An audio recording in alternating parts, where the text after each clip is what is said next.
Hey, how you doing? Welcome to chapter 5. Yeah, so, again, lest anybody be confused, we're skipping chapter 4. We're skipping chapter 4 again because it focuses on developmental psychology, which is one of Professor Kyle Danielson's areas of expertise. He's teaching you Psych AO2, so we're going to let him present that to you because it's something he really loves to talk about. And I know you guys will benefit a lot from his experience and knowledge in that area. So we're skipping on to the sensation perception chapter. And as you notice, this lecture is, right at the top of the chapter because I wanted to kind of just introduce you in a bigger way to what's going on here and the magic of what's going on. It's truly our sensory and perceptual abilities are really impressive. And by the way, let me just take a moment to say, every now and then you will hear me geek out on the human mind and the human brain. I don't think we do it enough. I think it's truly amazing some of the things that the human mind can do. Yeah, well, this will be one section of that. So let's just kind of, have that spirit of being impressed with ourselves as we go through some of this. All right, let's jump in. So the first thing I want to say is let's situate this in terms of our brain discussion because you guys are all getting a little neuroscientific now. You have a sense of an understanding of the brain.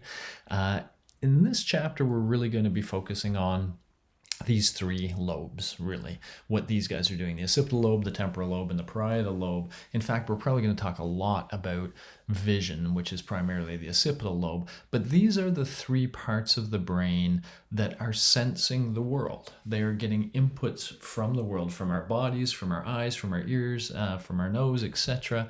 And this is where, this brain who, is stuck within the skull that is within this body, and really separated from the external world. This is how the brain kind of knows what's going on out there and is able to orchestrate its responses to what's going on out there. So we're really going to focus on the input, first of all, in this set. And so we're really going to be thinking about those parts of the brain that are sensing parts. Okay. And I'm going to take a little bit of a side here and hit you up with some Dan Brown. Dan Brown, what the heck? He's an author. He's an author that some professors like to read. Why do they like to read him? Well, because the professor is the hero in Dan Brown novels. It's not often professors are portrayed as heroes. So, that alone kind of draws you. But also because of that, Dan Brown often has passages in his books that involve somebody giving a lecture or a presentation. And it's always really fascinating from, if that's something you do a lot, to hear how a writer describes that happening. And of course, the writer has control over the whole context, the audience, and the speaker, and can make it really interesting. But I like seeing how a creative writer depicts a lecture. And so this part I'm going to show you is like that. It's actually not the lead character who's lecturing, but rather it's from this book called Origin. The book really centers around this so-called futurist kind of guy, think like Elon Musk kind of guy, but his name is not Elon Musk, it is Edmund. And he is about to unveil some new cool thing. But in his preface, as he's talking to this large crowd, we're imagining some sort of conference space, he's sort of prefacing his comments with the following. And what he says is really relevant to what we're going to be talking about in this chapter. So he says, like an organic computer, your brain has an operating system, a set of rules that organizes and defines all of the chaotic input that flows in all day long. Language, a catchy tune, a siren, the taste of chocolate. As you can imagine, the flow of information is frenetically diverse and relentless, and your brain must make sense of it all. In fact, it is the very programming of your brain that it defines your sense of reality. So what he's suggesting here is, as we go out into the world, we are bombarded every second we're out there. We have visual information that's available to us, auditory information, tactile information, smell information, everything we can sense, every sense that we have, even the senses on our skin that sense, warmth or coolness, every sensory system we have is being stimulated every second we are out. And somehow, with all of this information, frenetically diverse, all sorts of things, and relentless, continually coming at us, the brain somehow has to mine this data and produce for us this sense of reality, of a stable kind of world out there. Even though every time a cloud goes over, the world, the light in the world actually changes. Everything coming to our eyes changes every time a shadow goes by from a cloud. And yet we end up with this very stable perception of the world, something that doesn't, constantly freak us out. And so how does the brain do this? He goes on to say, if you could look at the human mind and read its operating system, it would look something like this. Despise chaos, create order. Hey, the title for our lecture here. The brain finds order in chaos. At least these parts of the brain we're talking about, the parts that are dealing with sensation and perception. They are bombarded with all this information, and somehow they pull out of that order, structure, stability, and they somehow give us this sense of a stable world. How is this magic trick performed? Well, first of all, let me that's really what we're going to talk about throughout the chapter. So I'm not going to give you the answer to that here. We will slowly unveil the answer, but I want you to appreciate the sophistication of what's going on. So I just want to give you a couple of examples, some from language, some from perception, so that you have an appreciation for what the mind is able to do and what it does do, whether you want it to or not. Okay, so let's just jump into a couple of examples. Now, normally I would have a class, in the old days, and I would ask somebody, hey, I would say, I'm going to show this image. It's going to have two parts, a little bit of writing on the top, a little bit of writing on the bottom. What I would like you to do is just worry about the bottom, focus on the bottom, and read what you see as quickly and fluently as you can. So are you guys all ready to do that? Read the bottom out loud. I'll ask you to do this. It doesn't matter if people think you're crazy at your home. Just do it. They think I'm crazy. I'm talking out loud all the time. So yeah, just read it as quickly and fluently as you can. You ready? Here goes. All right. So hopefully you said, it doesn't matter in what order the letters in a word are. The sentence is still readable. Think about that for a moment. You've probably seen this stuff on social media and other things where people present these scrambled kind of words and sentences like this. And the amazing thing is our brain is able to pull order out of this chaos. So this is chaos, right? These are a bunch of non-words. These are not words. Everything's spelt wrong. The letters are all in the wrong order. Our brain has probably never seen some of these things until I just showed them to you. They are completely novel stimuli in the world. And yet the brain doesn't see them as novel. The brain makes sense of it. How does it make sense? What is it using? Well, what it's using is previous experience. And so we're going to sneak into this discussion of what we're going to call top-down influences. We'll get there, but I want you to kind of appreciate that's what we're talking about here too. So when the brain sees it, okay, it's easy, cool. That is a word, it does know that. But when it gets to this word, it hasn't seen anything, it hasn't seen that word, but it has seen one like it. If these two letters were just flipped, then suddenly that word would make sense. And then once you get it doesn't, now the brain has a certain expectation. It's seen that phrase. It doesn't, and very often what comes after that is it doesn't matter. So the brain has learned these expectations, these probabilities of events going on. It's constantly predicting. So as it starts to get some context, it doesn't matter. So now it is using, now in was easy, it doesn't matter in, and now it is using both context and previous experience to say, oh, well, that must be what? Order. Oh, yeah, that makes sense. The letters in a word are. And so it does a very good job unscrambling. And the more information it has about the context, that it's the meaning of what it's getting, all of that information then helps it disambiguate the rest.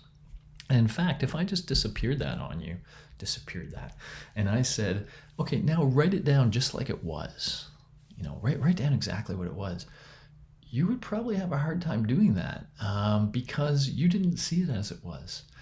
you saw the interpreted version that your brain gave you. That's kind of what you were mentally getting from that stimulation. And so if I now said, write down exactly how it was, maybe you'd remember doesn't, because we just kind of talked about doesn't. But if I said, it doesn't matter in what order the letters of a word. So let's say I take letters and I said, how did they spell letters? Try to, think about that. Write it down and let's look. Is that how you did it? Your brain goes right by the mess and gives you a nice, clean version. Let me give you another example. Okay, I'm going to put that up for a second, and then I'm going to ask you a very simple question. How many words were in that phrase inside the triangle?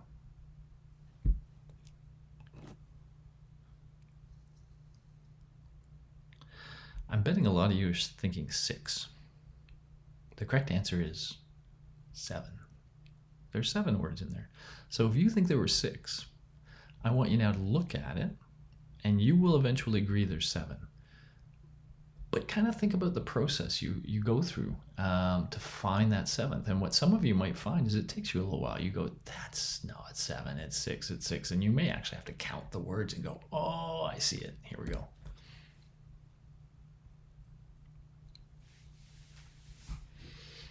Okay, hopefully you see it. I love Paris in the springtime. What? Yeah. The is, by the way, a pretty kind of cool band. I quite like them. But aside from that, the word the usually appears in isolation, right? It recurs before a noun. So what the brain does when it sees this is it just erases one of the thes. It just assumes, I love Paris in the springtime. It knows that phrase. It's encountered that phrase before. So once again, it's making sense of what it sees by connecting it to a memory and then using that memory to create order, make it something that makes sense. And if that means, having to reorder letters or remove a word totally, the brain's happy to do that. Let's do a couple of other examples from perception to give you a sense. Now, this is something I use when I talk to judges quite a bit about how the brain reacts to evidence and disambiguates and creates order out of chaos in that case too. And so I use some of these examples with them, and this is one of those. So I will show them this and I will say, who is that? I'm not sure if you guys know as younger people and potentially non-legal people. I assume some of you will know who that is. So this is somebody named Judge Judy, by the way. So if you watch the Judge Judy show at all, you will know that. And again, it's been on for a while, so it tends to be older people know the show well. And of course, if you're legally minded, you probably know the law shows, right? And so those people have a very easy time seeing that this is Judge Judy. Even though I've got a mess over it, I've got stuff on top of her head, blocking part of her head. I block various little bits of her thing, and I put this checkerboard pattern all over it. Doesn't matter to the brain. This is reality to the brain. This is reality. The real reality out there. People's legs are occluded behind cars as they walk around. So literally their legs disappear and pop back up again. And trees are in front of everything's partly occluded, or there's leaves over on top of a car, really kind of blocking part of the car. But the brain just pulls the sense out of the nonsense. It pulls what we'd call the signal out of the noise. But it only does that in this case if you know Judge Judy. So if you have a sense of who that person is, if you've seen her, then it's very easy for your brain to pull her out of there. But if you don't know her well, then you'll have a lot more trouble, and you might say, I just don't know who that is. I don't know. And your brain can't pull it out because it's using previous experience and memory to make sense of this. Okay, one more. What do you see when I do this? What do you see in your mind when you look at this object? Said another way, how many triangles do you see when you look at this object? Most people will say they see 2. Nice and clear, 2 triangles, one underneath with a black line around it, and then one over top that really doesn't have any kind of line around it. It's just this sort of white triangle. Well, in reality, what is out there in reality is 3 Pac-Men, like this guy, pointing different directions, and 3 greater than or less than signs, pointing in kind of odd directions. That's all that's really out there. That's all the stimulation that's hitting your eye. Where is this triangle coming from, the white one on top? Well, the brain says, the simplest interpretation I can make of this is you have 3 black circles and 2 triangles. I see circles in the world all the time. I see triangles in the world pretty frequently, maybe not as commonly as circles. But I don't see a whole lot of Pac-Men. I don't see a whole lot of greater than or less than signs going odd directions. And so I am going to see this in the most sensical way based on my experience, which is to assume that there is a triangle over top, and that's why these lines stop, because the triangle is occluding it. That's why these are becoming Pac-Men. They're really circles, but I think they're becoming Pac-Men because this triangle is sitting on top of them. And so we get this sense of a 3-dimensionality and of full complete shapes. And that's what the brain likes. That's a nice, simple interpretation. Now, I showed this recently to a bunch of lawyers, and one of them said, what I see when I look at this is an abstract cow. And I said, okay, like abstract art. She's like, yeah, like abstract art. I see an abstract cow here. I can see it now, by the way, after my discussion with her. But my first reaction was, you must like abstract art. You must look at it a lot, right? And she's like, oh, yeah. I really enjoy abstract art. I look at it a lot.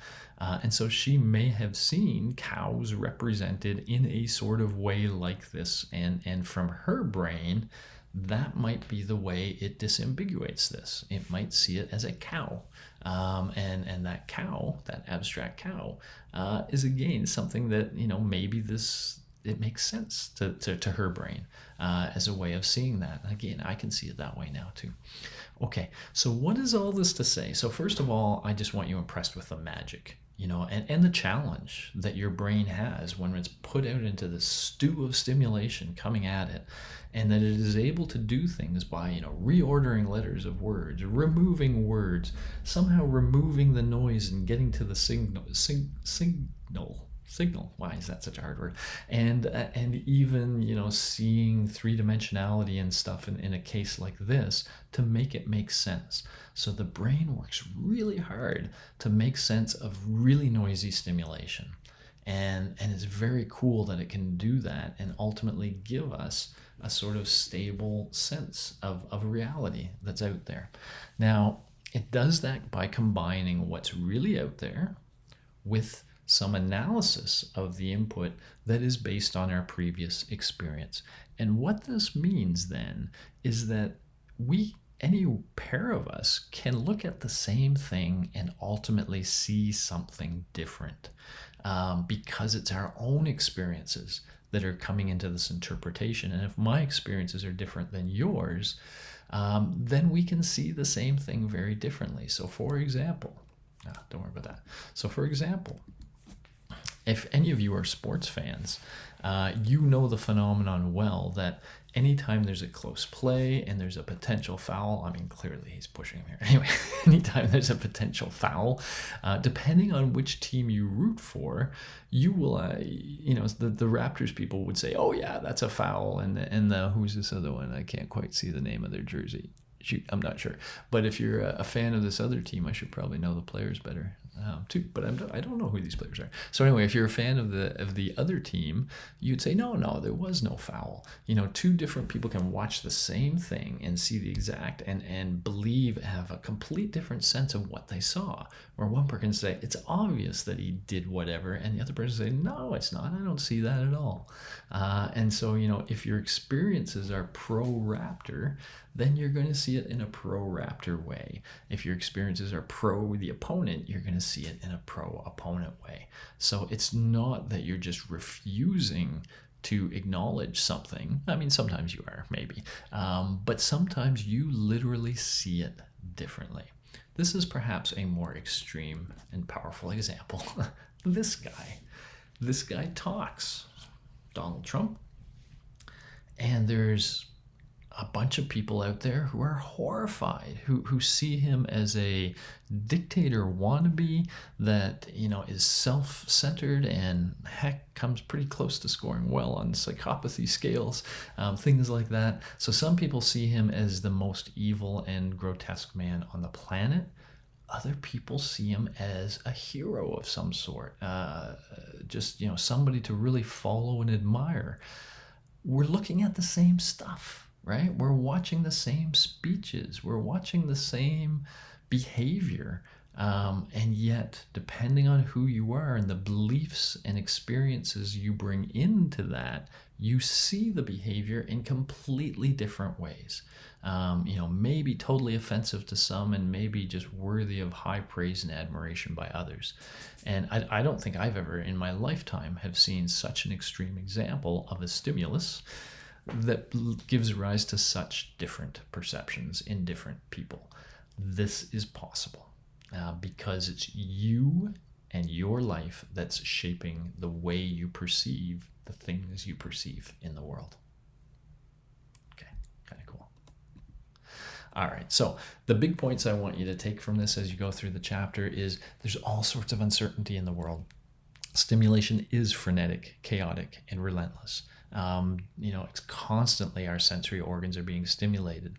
And so what the brain does with all this information is it takes the input, but then it assumes information or ignores information or reorders information or subtracts information, whatever it has to do to the input to make the input make sense.